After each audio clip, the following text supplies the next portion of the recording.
Good evening. Welcome to the October 8th, 2024 meeting.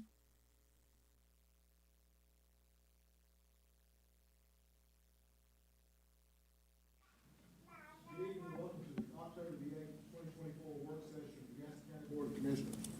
My name is Bob Hovis, and I serve as Vice Chair of the Board as well as Chair of the Commissioner for the Crowders Mountain Township. I would like to welcome our viewers and thank Spectrum Cable and AT&T for making it possible for our citizens for this television and live stream audience. I would like to present your Board of County Commissioners, beginning on my far right. Alan Fraley, Cherryville Township. Good evening, Ronnie Worley, South Point Township. Kathy Cloninger, Dallas Township. Good evening, Tom Kigger, Gastonia Township. Thank you, ladies and gentlemen. Our first item is on the agenda is proclamations, commendations, awards, and certificates. Ms. Cloninger is making her way down to the dais and will be from the dais to the podium, and she will be recognizing October the 24th as World Polio Day in Gaston County. And if there's someone here from one of the particular departments in reference to that, please join her at the podium, and we'll get started. Thank you again.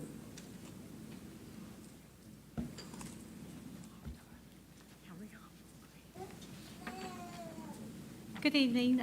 This proclamation is to proclaim October 24th, 2024 as World Polio Day in Gaston County. And with me, I have Joan Martin, Brent Messer, and Sharon Hundrick from the Gastonia Rotary.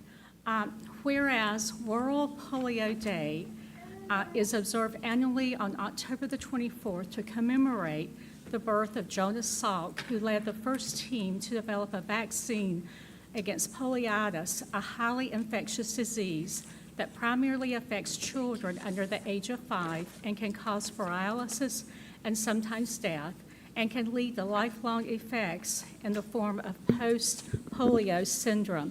And whereas on the World Polio Day, we honor the dedication and efforts of healthcare workers, volunteers, and organizations who strive to eliminate this disease, improve global health, and protect the children of the world.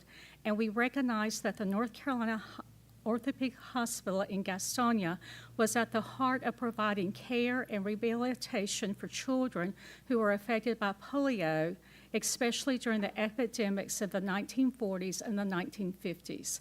And whereas polio cases have been reduced by over 99.9% since 1988, and more than 1.5 million lives have been saved, and more than 19 million people are able to walk who may otherwise have been paralyzed thanks to the extensive vaccination and monitoring efforts led by Rotary International, the World Health Organization, U.S.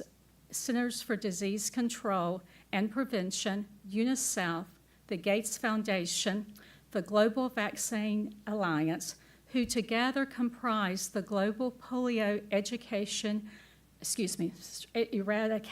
Initiative, And whereas while poliovirus is now endemic in only 2 countries, Afghanistan and Pakistan, yet remains a threat to reemerge anywhere until it's fully eradicated everywhere. Therefore, continued vigilance and immunizations are essential to assure that polio does not return to polio-free areas.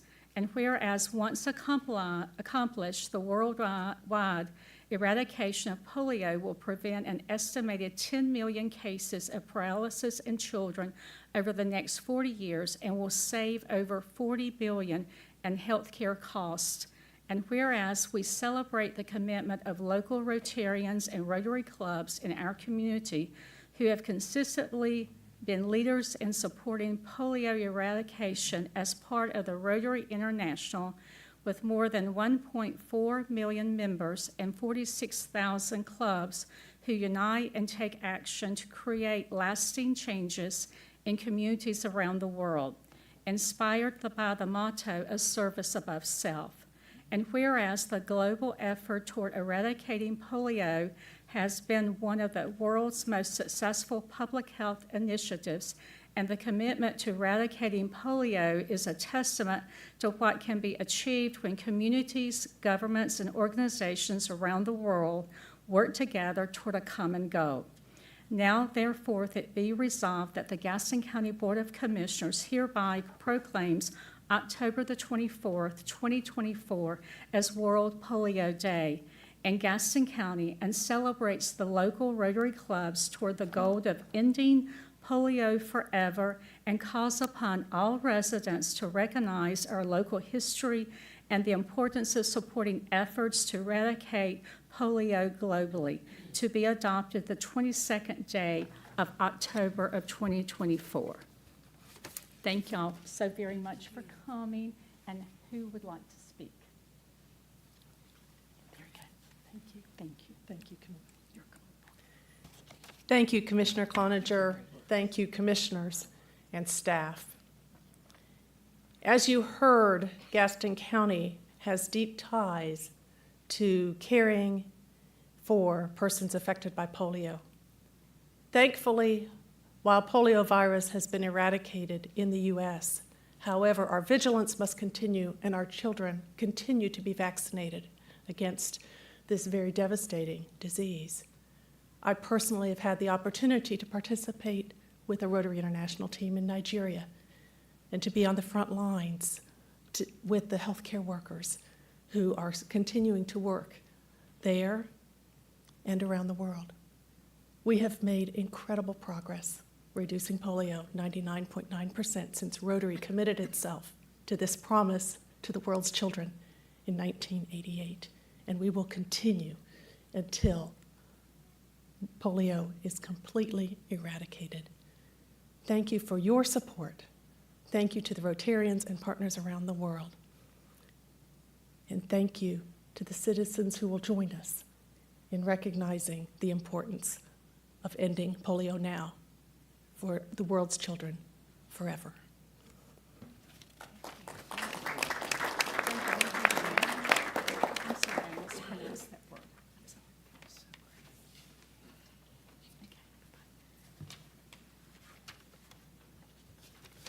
I'm sorry. Okay, the next proclamation is to proclaim October as Domestic Violence Awareness Month. And those, Tara and Heather and Brittany and the others who would like to come forward to accept, please. Okay. Whereas domestic violence impacts women, men, and children of every age, background, and belief, with nearly 1 in 3 women and 1 in 4 men in the United States having suffered severe physical violence by an intimate partner, and whereas Hope United Survivor Network and the Kathy Mabry Cloninger Center implemented the Domestic Violence High Risk Fatality Prevention Team as a result of the implementation of the Danger Assessment for law enforcement. Our collaborators include the Gaston County District Attorney's Office, all law enforcement jurisdictions, gyms, Gaston County Department of Social Services, Caremont, Probation, and Parole. And whereas domestic violence programs in Gaston County provide essential life-saving services to survivors, their families, and the community. And whereas Hope United Survivor Network, the Kathy Mabry Cloninger Center, and many community partners have worked together through a coordinated community response team and continue to meet the needs of domestic violence survivors and create a safer community for all. And whereas Domestic Violence Awareness Month provides an excellent opportunity for citizens to learn more about preventing domestic violence and show support for the numerous organizations and individuals who provide critical advocacy, services, and assistance to victims.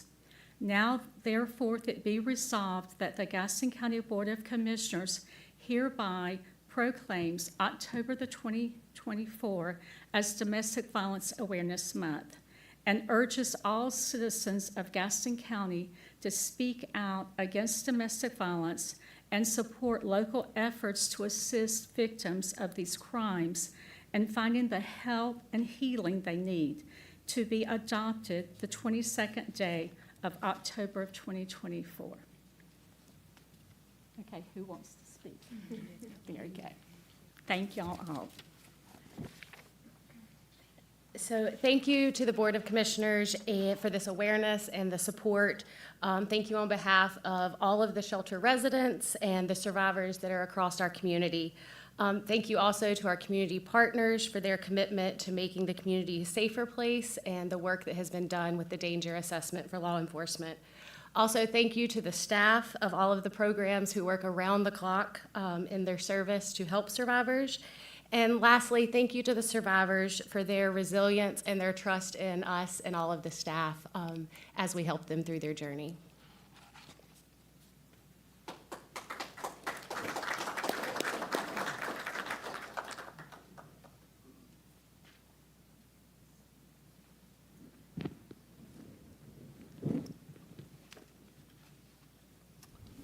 Our next item is to proclaim the week of October the 6th through the 12th as Fire Prevention Week and adopt the theme, Smoke Alarms, Make Them Work for You. I would ask our representatives from Emergency Management, Chief and Assistant Chief, to please join me.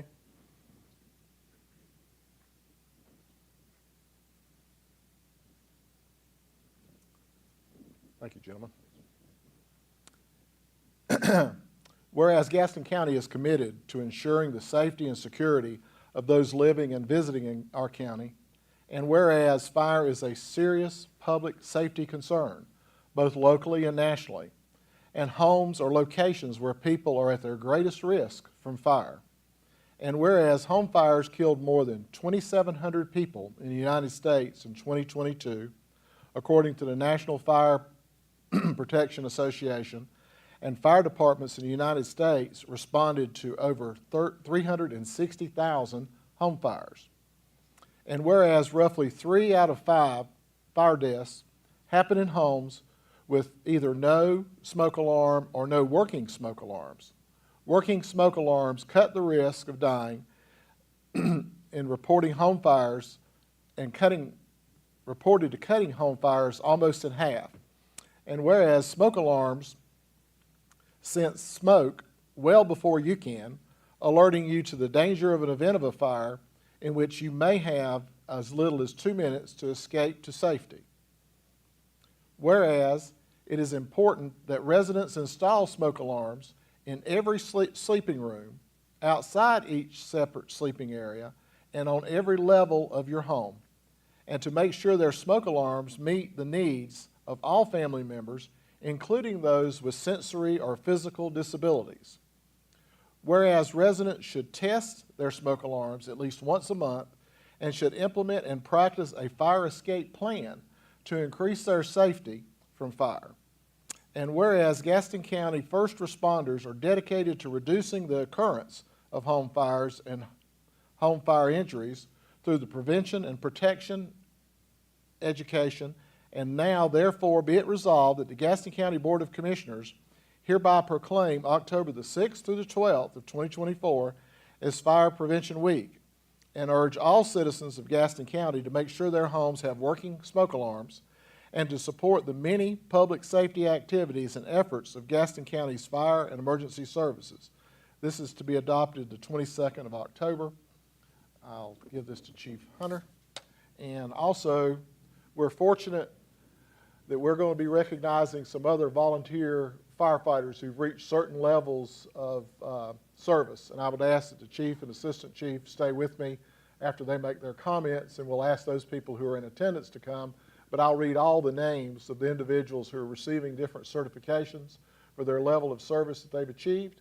Those that are here, I'd ask that you come and join us at the podium once that's done, and then we'll do a photo op in front of the dais with the rest of the board. Chief Hunter? Thank you. So the one thing I will say, he gave the stats, Commissioner Hovis. The one thing that needs to resonate is the word working. And we know that the National Fire Protection Association, based on the Consumer Products Association, says that 99% of the homes have smoke detectors.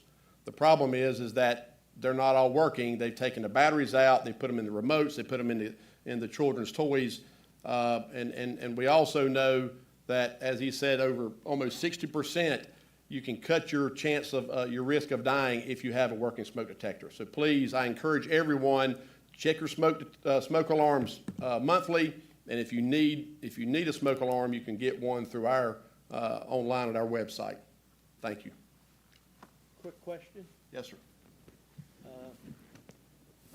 People have asked me or told me that, you know, I think a lot of units, you're supposed to replace the battery every 6 months. If it's a 5-year battery, are you still supposed to? No, sir. So we've all heard growing up, change your clocks, change your battery. Well, as technology changes, the majority of them now are 10-year batteries. And it'll say 10-year battery on it. So if it says 10-year battery, you still, yeah. Go 5. Yeah, you still test it monthly, but you leave it alone until it starts chirping. And then all homes since '99 have to have them wired. And what we see a lot of times too is, they have battery backups. So they'll chirp and somebody will not realize that they think they're wired only. They don't realize there's a battery in it as a backup. So they'll take them down, and then they want to go put a battery smoke detector up.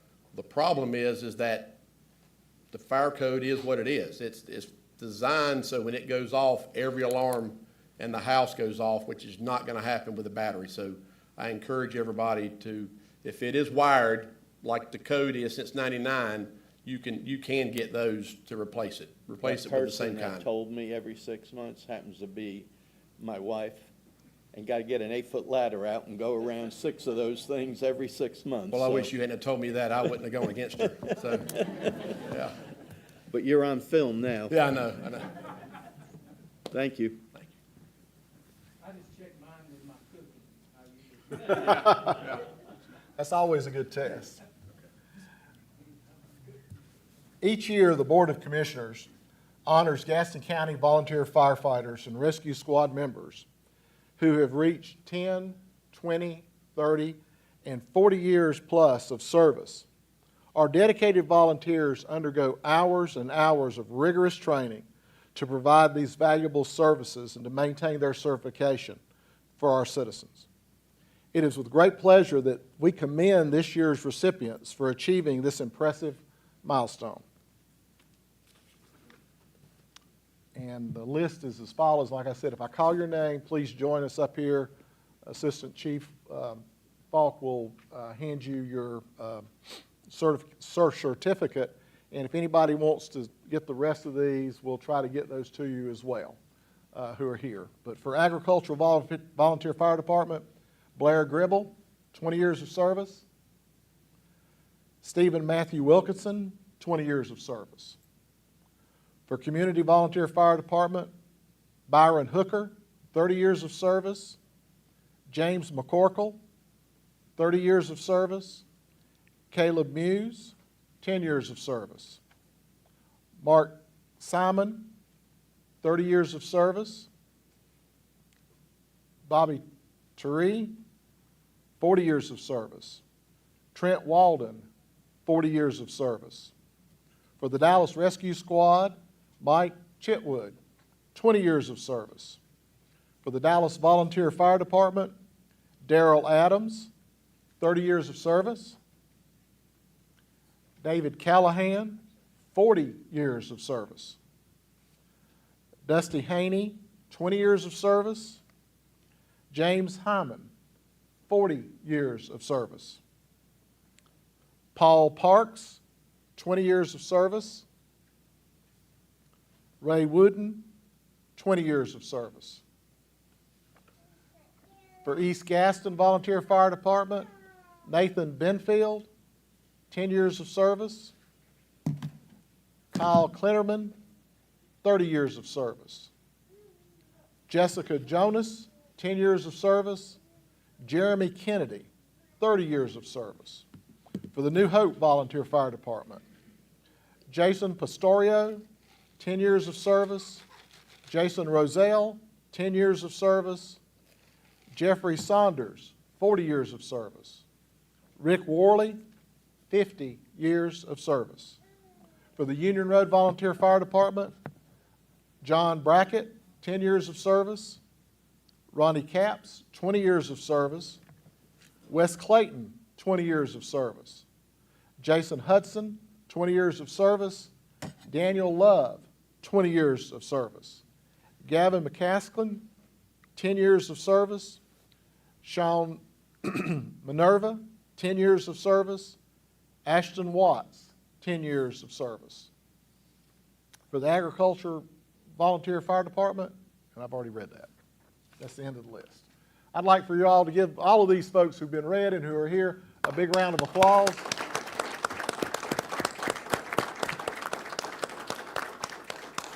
We as a community are indebted to these ladies and gentlemen who give of their time, their service, and their talents. They run into the fire when we're trying to get out of it, and that's very important, and we're very blessed to have them. We're very blessed to have the dedication of this Board of County Commissioners and our staff to try to continue to improve our fire service and give them every resource they need to respond to home situations and to protect property. It's very important. And on that same note, while these gentlemen are here before we take a photo, we are fortunate today to have a visitor, in considering what's been taking place up here in western North Carolina, a FEMA representative who is here with us tonight.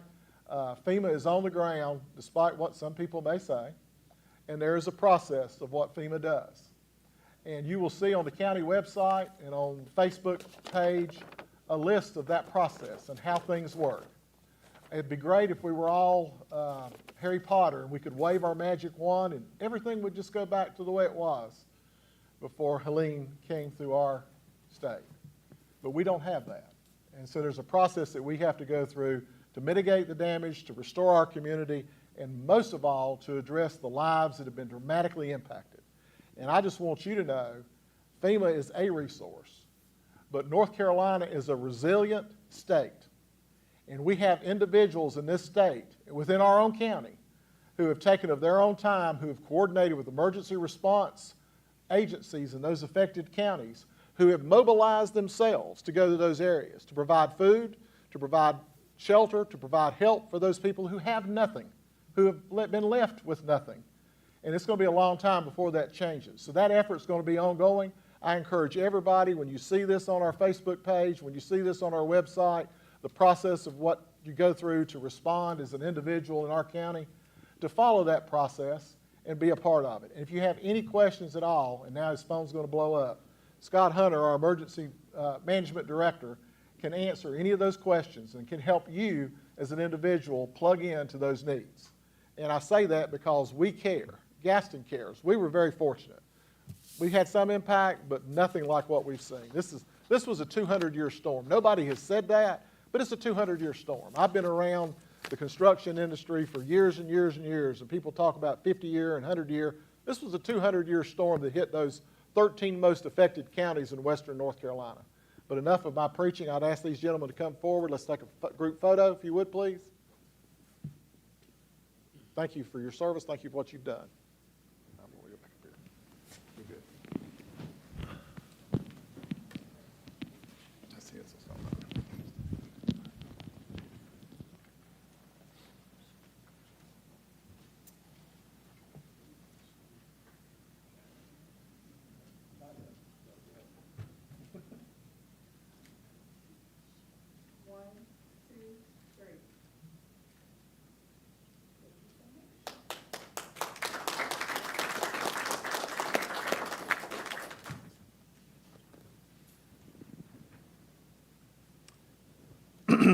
certificates of appreciation for public service are being sent to the following individuals: Tanner Jarrett, Angela Kirchner for the Juvenile Crime Prevention Council, Paul Harkley, the Lake Wiley Marine Commission, Angela Kirchner, the Sarah Local Planning Committee.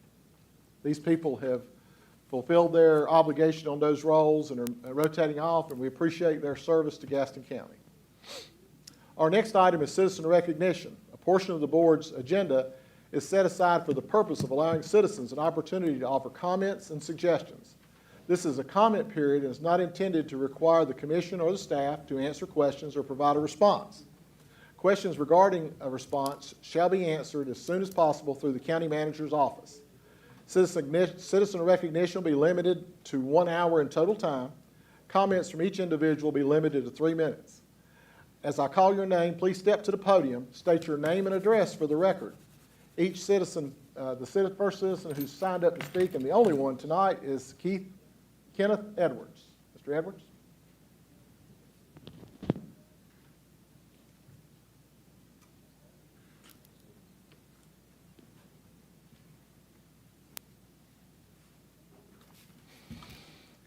Hi, my name's Kenneth Edwards. I live at 501 West Ormond Avenue, Bessemer City, North Carolina.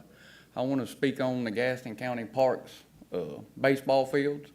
As a volunteer coach for probably the last 30 years, I've coached from T-ball to high school. And I'm back to coaching now. I coach my sons all the way through, and I'm back to coaching T-ball with my grandkids. And the local teams we have around the area, we have plenty of baseball fields, but now as a volunteer coach, if I want to take my team to a field right below my house and practice on a Tuesday night or a Wednesday night or Thursday night, I have to pay for that field. I have to rent that field for 1 hour. I feel that I paid the taxes. We as Gaston County residents, we pay taxes to build and maintain parks and recs. Why should a volunteer coach or any Gaston County resident have to rent a field that we already paid taxes to build and maintain? It's hard now to coach. You know, it's hard to find people who will give their time, go out and coach. We're making it more difficult on them, charging them to use the fields when the fields should be open for, and I understand scheduling if we need to call and schedule a time. And I'm amazed at how many coaches and parents don't realize now that we have to pay to rent our own fields. And I would respectfully like for my commissioners to look into it and see why, as a resident, I have to pay for a field, any coach in Gaston County. We have to pay for a field that we already pay taxes to build and maintain. Thank you. Thanks, sir.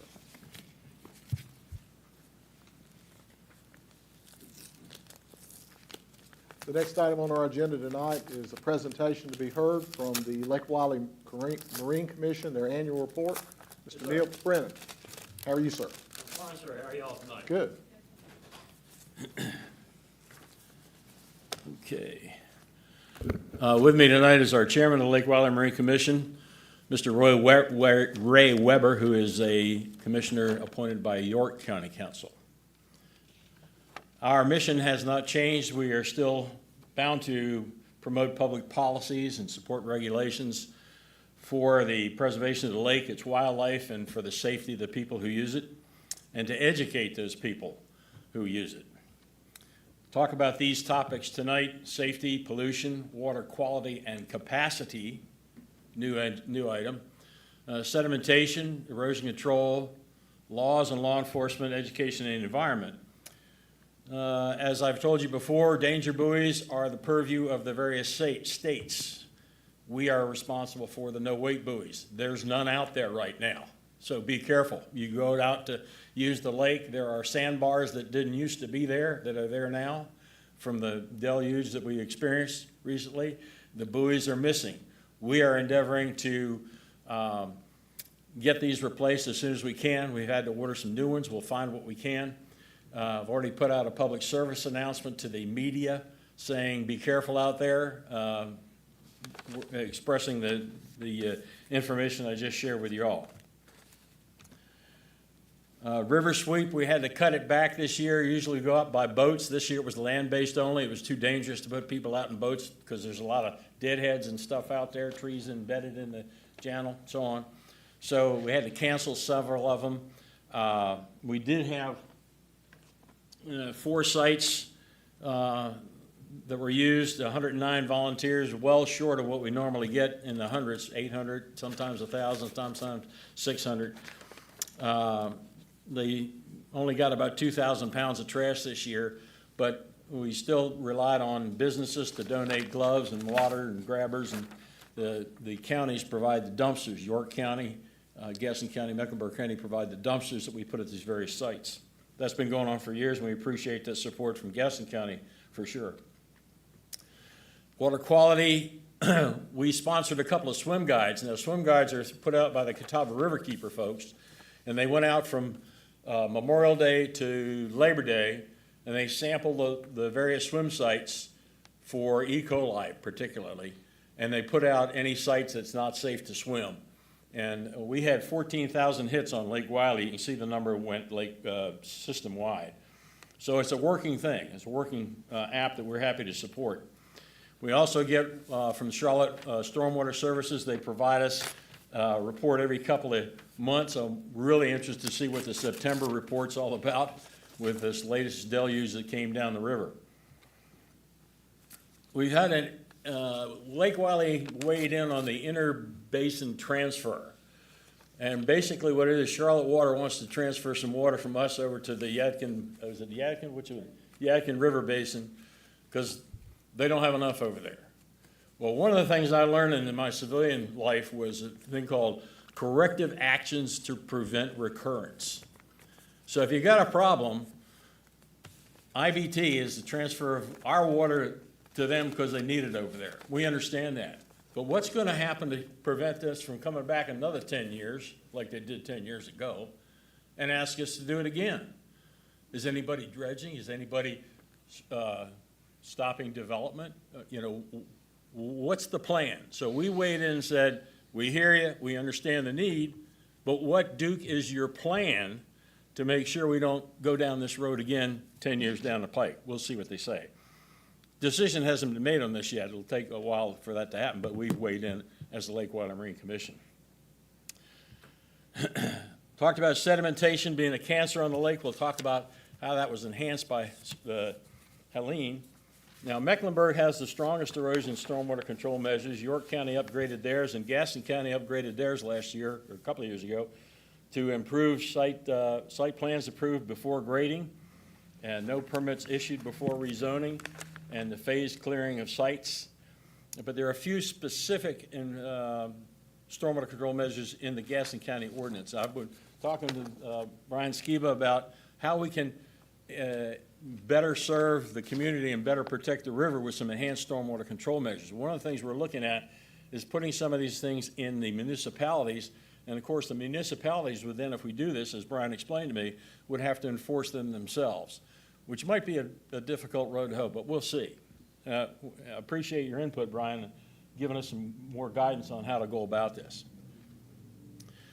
Law enforcement, life jackets and chem lights on the police. I think I had some show and tell last year. I gave you those chem lights and all that good stuff. We brought some stabilizing binoculars for the police out on York County Sheriff's Office and the Charlotte Mecklenburg Police Department. I met with Mr. Alexander and Chief Zill earlier this summer about moving the boathouse that we've committed $125,000 for seed money for that. They would rather have it down the South Point swim area. Great. We're here to serve their needs, and that's where they'd like it, so that's where we're going to put it. And that'll take another year. We've been talking about this, I think, for about 4 years now. And we're getting close to where they're actually going to put some plans together and maybe get this thing going. So looking forward to that. I briefed you all a while ago about the charter boat and rental vessel regulation. We had to withdraw that because it was invited to our attention that this is in conflict with the North Carolina Constitution. We didn't know that. But we found out the Constitution says not even the General Assembly should enact any private special act or local regulation that addresses trade. Well, permitting boat rental companies would be regulating their trade. So you can't do it, according to the Constitution. And it goes on to say that any such regulation, even the one that we would invoke as Lake Wylie Marine Commission, would be considered void. So we backed off. We're pursuing other safety measures, and the whole key on us was safety. That was the whole reason we wanted to do this in the first place. I found out that North Carolina has a general statute that says if you want to rent a jet ski to somebody, you have to have insurance to do that as a renter, as a business. And it all goes on to say that when you do that, you have to provide insurance to the guy that rents it from you. Whoa, who'd have thunk that? South Carolina does not have that regulation. The only thing South Carolina has is both parties are liable. And I gave you a copy of the proposed regulation and a copy of the two regulations picked from the North Carolina and State Carolina codes, or general statutes and codes. Yes, sir. So what we're trying to do is even this out across the lake. I've been in contact with the South Carolina Insurance Department. Do you know of anything that would preclude us from going forward with this regulation in South Carolina? If not, we're going to proceed. I haven't heard back, but I've got a couple of people that they said, we don't know anything. I've talked to Sheriff Tolson down in South Carolina. Are you okay with us doing this? Sure it is. The problem is we got people renting jet skis out of the back of a trailer. And they're just, give me, and I've got a report, one of the local sheriffs down there confronted a guy, and he said, oh, I'm not renting this thing. I'm letting them use it for free, and they're just paying the gas. Sure you are, fella. So what we're trying to do is standardize this regulation across the lake. So we can do that as long as we're not tripping some regulation that's already in place down in South Carolina. I don't think there is. So I anticipate letting you know when we do that. You recall last year we standardized the idle speed rules to make ours up here mirror what they do down in South Carolina. So that's what we're trying to do. We try to educate people as best we can through the Citizens Water Academy. That's a series of presentations from January through March, every Thursday or Tuesday or whatever it is, where different groups come on board and say, who owns the lake, who controls the level, what does the Catawba Riverkeeper do, what do we do as Lake Wylie Marine Commission? Little sections. It's really an interesting thing. You can go back and look at the previous ones that are online. A lot of the presentations are repetitive, but they're very informative. We got a newsletter that we put out with in our monthly meetings except December. We go to the boat shows and several river fests and fork fests. And along with the environment, North Carolina has the Clean Marina program. They took it over from us a couple of years ago. South Carolina still does that. These are the things that we look at in South Carolina. We go out and inspect, give them a checklist. We go back, see that they checked it out. We spot check them. If they meet the requirements, we give them a really fancy flag that you see there that they can fly from their marina that indicates that they indeed are a clean marina. Hydrilla control, we've pretty much got hydrilla whipped. We put these carp in, and every once in a while, when the carp don't do their jobs, we have to get some chemicals, and we help pay for that with the state and Duke. We combine our resources and put the money in. We buy the carp. We come in this big tanker truck like you see here, spit them into the lake, and they go down and eat the hydrilla. Alligator weed, different story. We don't have any fish that'll eat that stuff, so the best way to get rid of that is to yank it out. It's kind of like, I grew up on the South River in Maryland, and you had to just yank out the seaweed when it got in your way. Thrips are bugs that are supposed to eat the stuff down long term. Not going to work very well. Now, Hurricane Helene. I talked a little bit about our river sweep. We had to postpone that, or at least cut it back considerably because of the danger to boats out there. I took a little tour of the lake on Sunday, and there's some stuff out there, some dead heads. There's some trees embedded in the lake, in the rain channel. There's stuff all over. There's a lot of, I confronted one guy who was dragging his debris across the lake from Gaston County over to Mecklenburg County. He and I had a little chat about that. It's called littering. Suggested he might not do that. Took a picture of his boat number and sent it off to the police. Duke convened a meeting yesterday of Marine Commissions up in Lake Norman, us, North Carolina Wildlife Resources Commission, Catawba River Keeper, you see them there. It'll be a long-term project to go get this lake cleaned up the way it needs to be cleaned up. There's a lot of stuff on the shore. Some of it was washed away, some of the trash was washed away, but it also carried a bunch of logs and stuff down that we gotta get out of the way. And we're talking about reestablishing some dumpsters. I've been in touch with Becca Hurd, who's now the lady who takes care of allocating dumpsters, asked for her help. We're trying to put one up in Belmont, up toward the north end of the lake, one down at the boat ramp at the swim area down there and the South Point Road, some more in York County and so on. And some of these are gonna take a barge and to get with a crane to get some of this stuff out of there. And now we got a lot of volunteers. One of our commissioners' sons owns the towboat franchise. They've been out on the river almost nonstop since this thing, helping people get their boats squared away.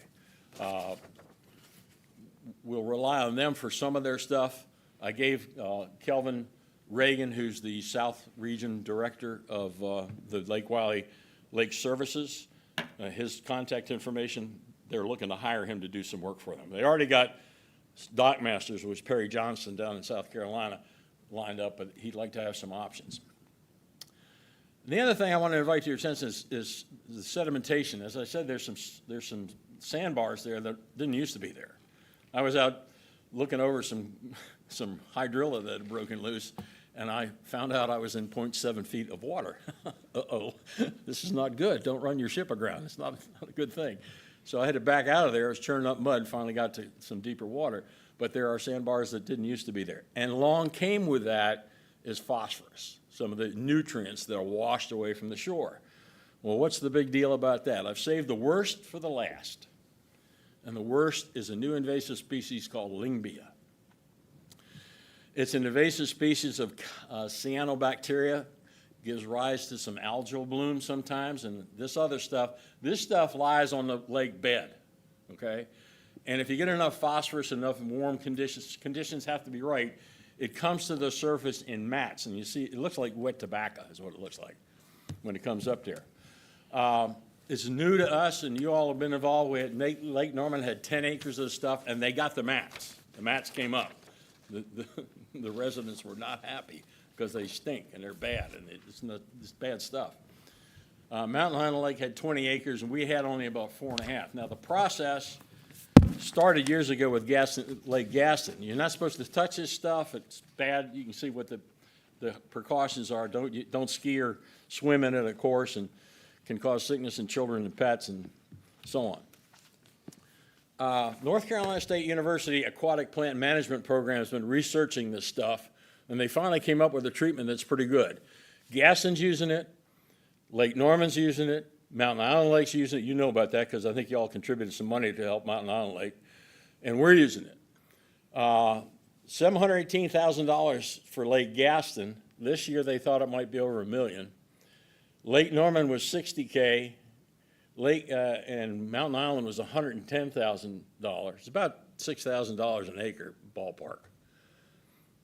We spent out of our own account $31,000. Now, we can't keep doing that. I mean, we get $75,000 total each year from the 3 counties. We could probably hold out for another year, maybe, if that's all we got. We don't know. The surveys are not, they didn't do the survey of the complete lake. They did some spot checks and they found some of this stuff. Now, the good news is this stuff works. Whoops, back up. It works because the survey of our area shows this dying or dead material on the lake bottom. And it also shows some areas that were clean. So it looks like this Aqua Services chemical treatment works, but it's fairly costly. So we got together with Ron Hargrove, who's Charlotte Water. He's also the Secretary-Treasurer of the Catawba Water Management Group. Suggested that maybe he convene something because his flagpole is a little higher than mine as the Charlotte Water guy, and said, how about we get together, and he got Brett Hardis, who's the scientist over at Duke, who knows this stuff inside and out, we've met a couple of 3 times now, and we're putting together a list of people that we want to invite to a conference that we want to hold in January, all right? After we have a chance to analyze the data, given this deluge that came down, and see what the results are. But this program that is effective takes apparently 3 to 4 years to be effective. So it's new, it's costly. We want to talk at that convention, and the people we want to invite are people who are interested or should be interested in helping solve this problem. Obviously, Catawba Riverkeeper and the Marine Commissions are very concerned. Charlotte Water's concerned because of the intakes for their drinking water for Charlotte, and we got some on Lake Wiley, so on and so forth. So the purpose is, and heads up now, folks, we're going to come with our hat in hand and say we're going to need some more money to combat this. And the thought is that perhaps, and this will be subject for discussion, what's the best way to put the funds together specifically for this problem. So that'll be discussed at this meeting in January, before the budget meetings that you all have to have, I think, for later in the year. So that's where we are. It's a big it's a big deal. It's a big deal. Anybody have any questions? Yes, ma'am. Has the lake been contaminated by upstream sewer? plants? I think I've heard that there have been some spills, but a lot of this stuff is going to be washed through with the currents. So one of the things this came up at our meeting, has anybody taken any samples? And usually Charlotte Water does that. I suggested to the Catawba Riverkeeper, who was on this call yesterday, that they might want to re-invoke their swim guide program. It ended on Labor Day. Maybe you want to continue that and go sample and see what's going on. We don't have the ability to do that, but we certainly had the ability to suggest people that they do. Okay, so at present, is the lake safe for boating and swimming? No. Is that being advertised somehow? We put out a public service safety announcement that said, don't go out there unless you absolutely have to. I think that's been some of the guidance. And I say no because you don't know what's right below the surface. Right. You can see some of these deadheads, and I saw a couple of them out there. I was going fairly slowly and going in wakes of other boats that already traversed the area, so. Yes, because I had reports that, that marinos but a lot of boats were floating in the water, as well as individuals had been seeing cars float down the water as well. I don't doubt it. I saw some really horrendous videos of docks breaking up, hitting the train trestle up here, breaking up, boats flipping off of those moorings and their lifts that were still attached to these floating docks. It's horrendous. Right now, the lake levels are at where they're supposed to be, with the exception of Lake James, which is the most northernmost lake in the chain. That was still at about 107. 100 is top of the dam. They were at 107. Everybody else is at level. And where I was, the water got up to just below the stringers on my dock, so it didn't get up above the dock, it didn't uproot the dock. And that varied depending on where you were. Up in Mecklenburg McCurdy County, up at the north end of the lake, there are homes that aren't there anymore. Those people had docks and piers that went over, and it's terrible. One more question. So I think you've sort of answered this, but I'd like to ask it, who is responsible for the cleanup along the shoreline? Individual owners clean up your own mess. Okay, and what if it's in the water? If it's in the water, you should grab it and bring it ashore and cart it away. That's the right thing to do. What if it's logs? I'm just asking. Well, again, if it's logs, I know on occasion I've dragged logs myself, not during this hurricane, but previous, out in the middle, just drag them along, get them on the shoreline, get them out of the main channel so they're not a hazard to navigation. Okay, all right, thank you. Yes, ma'am. Mr. Keegan. Thanks, Neil. First, thank you. I wish we could bottle your enthusiasm and your willingness to volunteer for the county. You've done a tremendous job over the years. I just wanted to point that out for everybody. One question I wanted to ask while you were talking, that we missed the fact that we couldn't enact this law or whatever. Do you get legal advice from all 3 county attorneys' offices? The answer is yes. Matter of fact, I just talked to Mr. Moore here earlier about a condition about our previous regulation. I've asked Mr.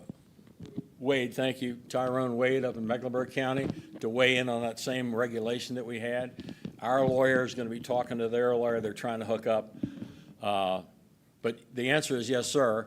A matter of fact, on this new regulation that we're proposing for South Carolina, Yeah. I asked the York County Counsel, Mr. Kendry, Attorney Kendry, if he had any problems with this thing.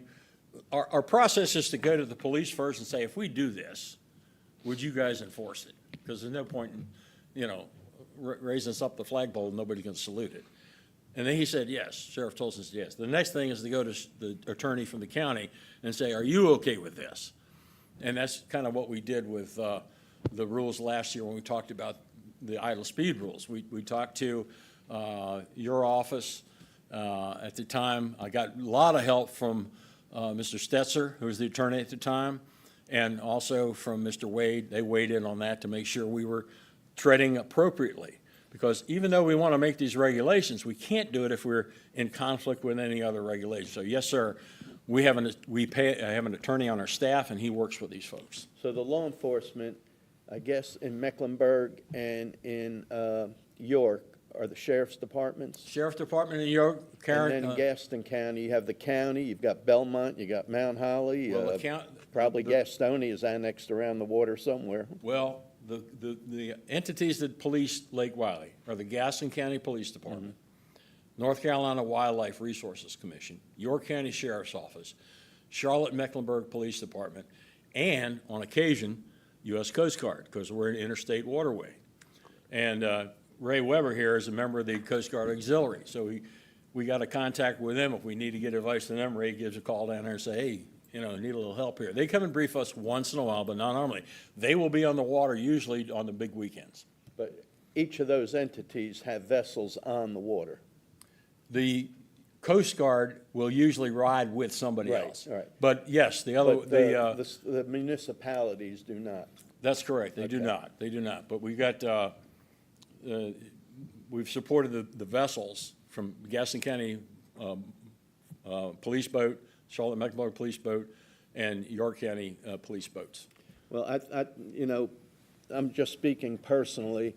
I don't think I've given enough attention over my years of service here. And, I'll kick myself for that a little bit, but, going forward, I'm going to be more of a supporter of what we should be doing, because we got air and we have water. That's right. It was And- invited to my attention in Mecklenburg County, and Commissioner Powell, Elaine Powell, she said there are a couple of things you can't live without, and one of them is water.